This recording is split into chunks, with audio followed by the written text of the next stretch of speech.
मुख्तसर कीजिए 1/2 मुतलक कीमत 5 तफरीक -1 मुरब्बा तफरीक मुतलक कीमत -3 ज़रब 2 मुरब्बा। तो ये भी एक ऑर्डर ऑफ ऑपरेशन या हिसाबी अमल की तरतीब का सवाल है। तो सबसे पहले हम पेरेंथेसिस या कोसाइन को हल करेंगे, उसके बाद हम एक्सपोनेंट्स या कुव्वतनुमा को हल करेंगे, उसके बाद हम ज़रब और तकसीम को हल करेंगे। यहाँ पर ये चीज़ ध्यान में रखें कि ये इसका मतलब ये नहीं है कि पहले ज़रब और फिर तकसीम को करेंगे।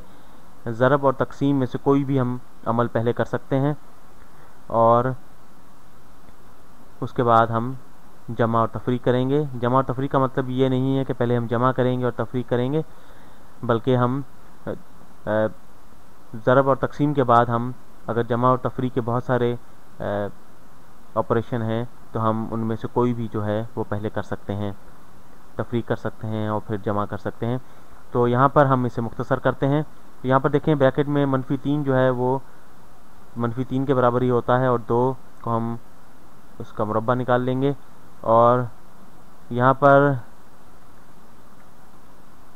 देखें कि ये हो जाता है 2 स्क्वायर जो है वो 4 के बराबर होता है। यहाँ पर हम स्क्वायर नहीं करेंगे क्योंकि पहले हम इसको हल करेंगे, इसकी मुतलक कीमत को हम फिर उसका स्क्वायर करेंगे।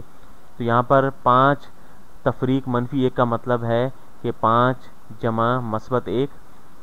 तो क्योंकि मनफी जब हम तफरीक करते हैं कोई मनफी अदद तो वो बराबर होता है जमा करें अगर उसकी मस्बत कीमत को, ठीक।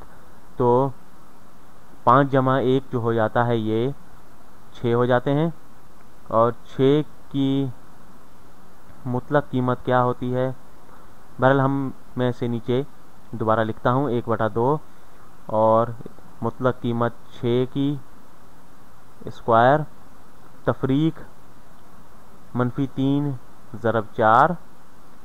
तो अब हम इसे मुख्तसर कर लें। 6 की मुतलक कीमत जो है वो 6 ही होती है क्योंकि ये एक मस्बत अदद है। तो 1/2 ज़रब 36 और तफरीक करते हैं -3 ज़रब 4, 3 चौक 12 होता है और मनफी रकम होगी -12 हो जाता है। तो यहाँ पर पहले हम ज़रब का अमल जो है वो कर लेते हैं। 36 को हम 1/2 से ज़रब देते हैं। मैं इसे ब्रैकेट में लिख देता हूँ कोसाइन में ताकि पता चले कि हम इसे पहले हल कर रहे हैं। तो 36 को 2 से तकसीम करें तो यह 18 हो जाता है और अब हम इसमें से तफरीक करते हैं मुतलक कीमत -12 की जो कि 12 होती है, ठीक। तो 18 तफरीक 12 ये हो जाता है 6, ठीक।